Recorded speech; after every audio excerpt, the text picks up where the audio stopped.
मेरे पति पेशे से एक ऑफिसर हैं। मैं उनसे उनके विनम्र स्वभाव के लिए प्यार करती थी और जब मैं उनके चौड़े कंधे पर अपना सिर झुकाती थी तो मुझे गर्मजोशी और अजीब सा सुकून का एहसास होता था। 2 साल प्रेमालाप और अब शादी के 4 साल बीतने के बाद मुझे यह स्वीकार करना होगा कि मैं इनसे थक गई हूँ। मेरे पहले उनसे प्यार करने के जो भी कारण थे अब वही मेरी सारी बेचैनी के कारण बन गए हैं। मैं साधना हूँ, एक भावुक लड़की, और जब रिश्ते और मेरी भावनाओं की बात होती है तो मैं बेहद संवेदनशील हूँ। मैं रोमांटिक पलों के लिए उसी तरह तरसती हूँ जैसे कैंडी के लिए तरस रही एक छोटी सी बच्ची।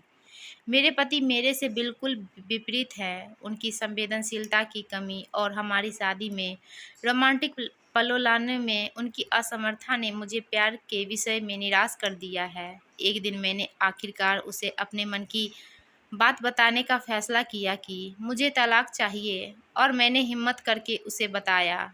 आखिर क्यों? चौंकते हुए उसने पूछा। मैं थक गई हूँ, दुनिया में हर चीज़ का कोई कारण नहीं होता है, मैंने कहा। वह पूरी रात चुप रहा, हर समय हाथ में एक जलती हुई सिगरेट लिए गहरे विचारों में डूबा रहा। इससे मेरी निराशा की भावना और बढ़ती गई क्योंकि मैं ऐसे आदमी को देख रही थी जो अपनी दुर्दशा को व्यक्त भी नहीं कर पा रहा था।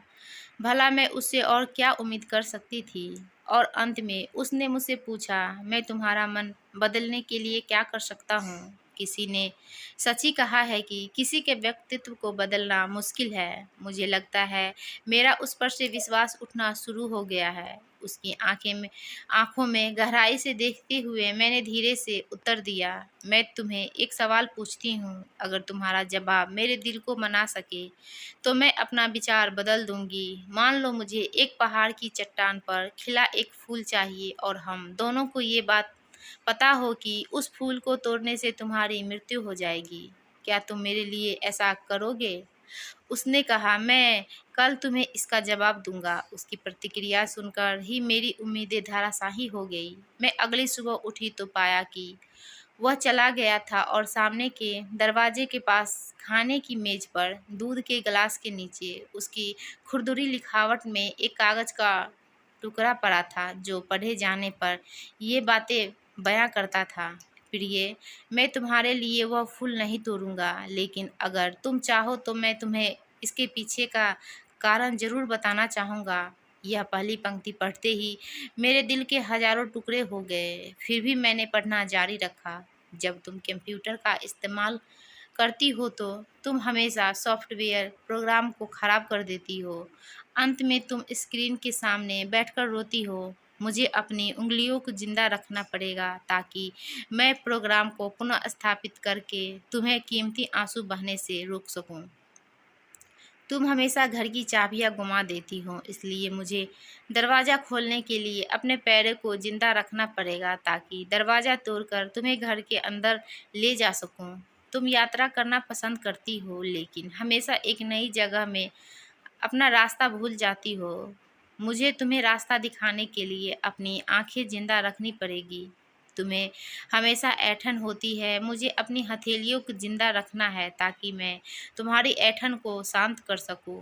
तुम्हें घर के अंदर रहना पसंद है और मुझे पता है कि तुम अंतर्मुखी व्यक्ति हो। तुम्हारी बोरियत को दूर करने के लिए मुझे तुम्हें चुटकुले और कहानियाँ सुनाने के लिए अपने मुंह को जिंदा रखना है। तुम हमेशा कंप्यूटर और टीवी देखती हो और इससे तुम्हारी आंखों का भविष्य अच्छा नहीं होगा। मुझे अपनी आंखों को बचाना होगा ताकि जब हम बूढ़े हो जाए तो मैं तुम्हारे आंखें बन सकूं, तुम्हारे लिए सिर से सफ़ेद हो रहे बाल को चुन सकूं, तुम्हारे नाखून को बिना तुम्हें चोट पहुंचाए काट सकूं। मैं भी समुद्र तट पर टहलते हुए तुम्हारा हाथ पकड़ना चाहता हूँ। जैसे तुम धूप और समुंदर रेत का आनंद लेती हो और खुशी से गाना गुनगुनाती हो, उसे मैं अपने कानों से सुनना चाहता हूँ, इसलिए मेरे कान को जिंदा रहने चाहिए। जब तुम नहाने के निकलती हो तो तुम्हारी भीनी भीनी खुशबू को महसूस करने के लिए मेरा नाक जीना नाक को जीवित होना चाहिए। इसलिए मेरी प्रिय, जब तक मुझे यकीन नहीं होता कि कोई है जो तुमसे इससे अधिक प्यार करता है, मैं तब तक उस फूल को नहीं तोड़ूंगा। और जिस दिन ऐसा कोई आ जाएगा तुमसे इससे अधिक प्यार करने वाला, मैं खुशी-खुशी उस फूल को तोड़ लूँगा। ये पढ़ते ही मेरे आँसू पत्र पर गिरे और उसकी लिखावट की स्याही धुंधली हो गई। मैंने उसे पढ़ना जारी रखा। अब जब तुमने मेरा उत्तर पूरा पढ़ लिया हो, अगर तुम संतुष्ट हो, अगर मैंने तुम्हारे दिल को मना लिया हो तो कृपया सामने का दरवाज़ा खोलो, क्योंकि मैं बाहर खड़ा हूँ, तुम्हारी मन पसंदीदा ब्रेड और ताज़ा दूध के साथ। मैं जल्दी से दरवाज़ा खोलने के लिए दौड़ी और उसके चिंतित चेहरे को अपने हाथों में कसकर पकड़ा और चूम लिया और उसकी बाहों में समा गई। अब मुझे पूरा यकीन हो गया कि कोई भी मुझे उतना प्यार नहीं करेगा जितना वह करता है, और मैंने फूल को नहीं तोड़ने का फैसला किया।